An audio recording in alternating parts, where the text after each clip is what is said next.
आणि उद्या होणाऱ्या मतदानामधल्या प्रमुख लढतींकडे अवघ्या महाराष्ट्राचं लक्ष आहे। बारामतीमधली लढत म्हणजे पक्षातली फूट, नातीगोती, आतले बाहेरचे, लेकी सुना, पवार विरुद्ध पवार असा सगळा हाय व्होल्टेज ड्रामा असणार आहे। माढ्यामध्ये मोठ्या उलटापालती घडलेल्या आहेत, भेटीगाठी झाल्यात, पक्षांची बदलाबदल झाली, खेचाखेची झाली, त्यामुळे माढ्याचा खेळ रंगतदार झाला। तिकडे कोकणामध्ये रत्नागिरी सिंधुदुर्ग यावेळेस पहिल्यांदाच धनुष्यबाणाशिवाय निवडणुकीला सामोरा जाणारा मतदारसंघ आहे। या सगळ्या मतदारसंघाचा सविस्तर आढावा घेण्यासाठी आपले सगळे प्रतिनिधी उद्या सगळ्या मतदारसंघांमध्ये उपस्थित असतील। अनेक प्रतिनिधी मतदारसंघांमध्ये पोहोचलेत। बारामतीमध्ये सध्या सागर कुलकर्णी आहे, माढ्यामध्ये अक्षय कुडकेलवार आहेत, रत्नागिरी सिंधुदुर्गमधून रौनक कुकडे आता आपल्या सोबत आहेत। सुरुवातीला अक्षय तुझ्याकडे येते। माढ्याची लढाई प्रचंड रंगतदार ठरलेली आहे। शेवटच्या क्षणापर्यंत या लढाईमधली उत्सुकता वाढली होती, त्यामुळे माढ्याचा मतदार कुणाला कौल देणार, सगळ्यांच्या मनातला कळीचा प्रश्न।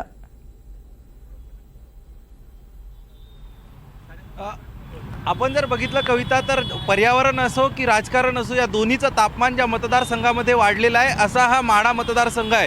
आपण राजकीय उलटापालतीबद्दल जर या सगळ्यात बघितलं तर ऐन भाजपाकडनं रणजित निंबाळकर यांची जी जागा आहे ही जागा जाहीर झालेली होती। ते विद्यमान खासदार होते आणि निश्चितच होतं जवळपास की रणजित नाईक निंबाळकरांना ही जागा भाजपाकडनं सोडण्यात येईल। मात्र ज्या रणजित नाईक निंबाळकर असतील, यासोबतच माळशिरसचे आमदार राम सातपुते असतील, यांना ज्या घराण्याने घडवलं अशा मोहिते पाटील घराणे हे भाजपासोबत होतं। मात्र आयत्यावेळी आपण जर बघितलं तर मोहिते पाटलांनी राष्ट्रवादी शरद पवार पक्षामध्ये प्रवेश केला आणि उमेदवारी मिळवत त्या ठिकाणी त्यांनी ह्या निवडणुकीचा एकूणच जो निवडणुकीची लढत आहे ही रंगतदार केली आणि काटेकी टक्कर जी आपण म्हणतोय ही माढा लोकसभा मतदारसंघामध्ये बघायला मिळते। कारण गेल्या अनेक दशकांपासून मोहिते पाटील घराण्याचं वर्चस्व या संपूर्ण माढा मतदारसंघावरती राहिलेलं आहे। अनेक आमदार असतील, यासोबतच या ठिकाणचे अनेक लोकप्रतिनिधी, स्थानिक स्वराज्य संस्था, सहकारी संस्था यावरती एकतर त्याला नेतृत्व देण्याचं काम किंवा त्यावरती पकड ठेवण्याचं काम हे मोहिते पाटील घराण्याकडनं करण्यात आलं होतं। तर आपण दुसरीकडे बघितलं तर देशातल्या पहिल्या 10 खासदारांमध्ये ज्या खासदारांचा समावेश होतो असे या ठिकाणचे विद्यमान खासदार भाजपाचे उमेदवार रणजितसिंह नाईक निंबाळकर यांचं आव्हान नेमकं मोहिते पाटलांसमोर आता कसं असणार आहे हे बघणं महत्त्वाचं ठरणार आहे। आणि सगळ्यात महत्त्वाचं माढा लोकसभा मतदारसंघातला जो ट्विस्ट गेल्या 2-3 दिवसांमध्ये वाढलेला आहे, हा ट्विस्ट वाढवला आहे अभिजित पाटील यांनी।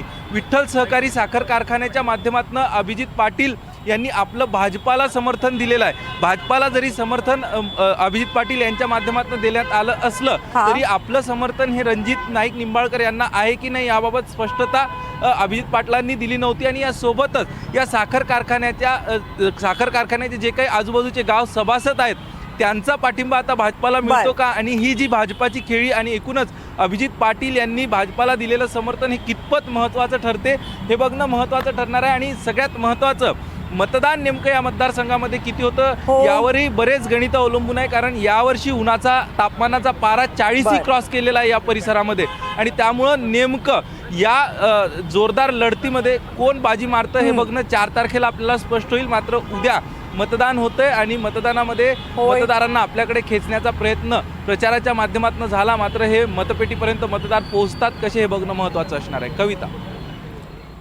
याच्यानंतर जाऊयात आपण रत्नागिरी सिंधुदुर्गमध्ये। रत्नागिरी सिंधुदुर्गची लढतही तितकीच रंगतदार असणार आहे, कारण केंद्रीय मंत्री राहिलेले नारायण राणे या मतदारसंघामधून निवडणुकीच्या रिंगणात आहेत आणि भाजपच्या विरोधात शिवसेना ठाकरे गटाचा उमेदवार इथे असणार आहे। रौनक कुकडे या मतदारसंघातून आपल्यासोबत आहेत। रौनक, नारायण राणे विरुद्ध शिवसेना ठाकरे गट ही लढाई महाराष्ट्राला नवीन नाहीये, पण तीच लढाई यावेळेस ठळकपणे दिसते, ती पुन्हा एकदा सिंधुदुर्गमध्ये।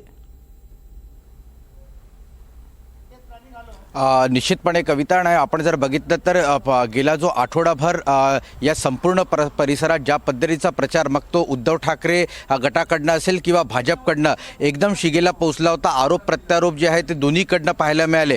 पण सर्वात महत्त्वाचं की नारायण राणे जर आपण बघितलं तर ज्या मुद्द्यांना घेऊन या लोकसभा निवडणुकीमध्ये उतरलेले आहेत त्यात सर्वात महत्त्वाचं एक मायग्रेशनचा इश्यू आहे। आपल्याला माहिती आहे की कोकणातून अनेक लोक मुंबईला नोकरी करण्यासाठी जातात, इथे इंडस्ट्री नाही आहे आणि जर मोदी सरकार केंद्रात असलं तर इथे या भागाचा एक वेगळ्या पद्धतीनं विकास जो आहे तो होऊ शकतो, अशा स्वरूपाची एक भूमिका नारायण राणे आपल्या भाषणाच्या माध्यमातून लोकांपर्यंत मांडण्याचा प्रयत्न करत होते. दुसरं महत्त्वाचा जर मुद्दा इथे आपण बघितला तर एन्व्हायरमेंटचा एक महत्त्वाचा मुद्दा आहे. आपण बघितलं की अनेक मोठ्या इंडस्ट्रीज या कोकण आणि परिसरात येण्यासाठी त्यांना ग्रीन सिग्नल सरकारकडनं दिला जातो, मात्र एन्व्हायरमेंटच्या माध्यमातून अनेक प्रश्न इथे उपस्थित होतात. त्यामुळे हा मुद्दा कशा पद्धतीने लोकांना समजवायचा किंवा यातून कसं मार्ग काढायचा याकडे नारायण राणेंनी भर दिलेला आहे आणि आपला प्रचार जो आहे तो केलेला आहे. एकंदरीत मोदी सरकारची इमेज, त्यांनी केलेले डेव्हलपमेंट कामं, आणि आपण बघितलं की नारायण राणेने देखील जेव्हा प्रचारासाठी ते कोकणात आले होते त्यावेळेस देखील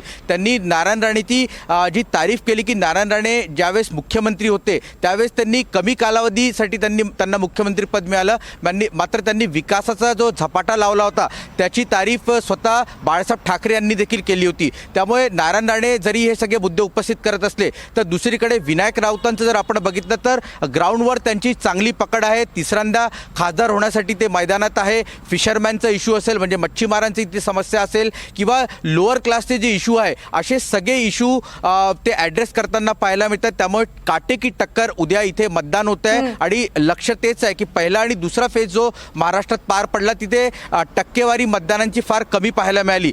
तिसऱ्या टप्प्यामध्ये ही टक्केवारी वाढते आहे का याकडे सर्वांचं लक्ष आहे आणि सिंधुदुर्गात काय परिणाम होतात हे सगळे रिपोर्ट सकाळपासून आम्ही प्रेक्षकांपर्यंत पोहोचवू. कविता, सगळे रिपोर्ट्स पोहोचवण्यासाठी तुम्ही असालच. प्रत्येक मतदारसंघात NDTV मराठीची टीम उपस्थित असणार आहे. उद्या दिवसभर या मतदारसंघांमध्ये वातावरण काय असणार आहे, उन्हाचा पारा जसा चढतोय तसा राजकीय पारा कसा चढतोय याचे सगळ्याचे अपडेट्स आपल्यापर्यंत असणार आहेत. बारामतीमध्ये आता जाऊयात.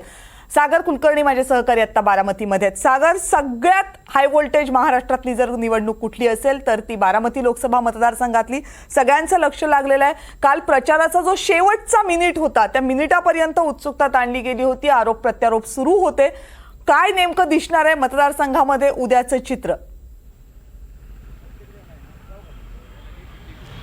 कविता, बारामती लोकसभा मतदारसंघामध्ये पवार कुटुंबियांचा राजकीय संघर्ष आणि राजकीय अस्तित्वासाठी लढाई हेच महत्त्वाचं दिसून येणार आहे.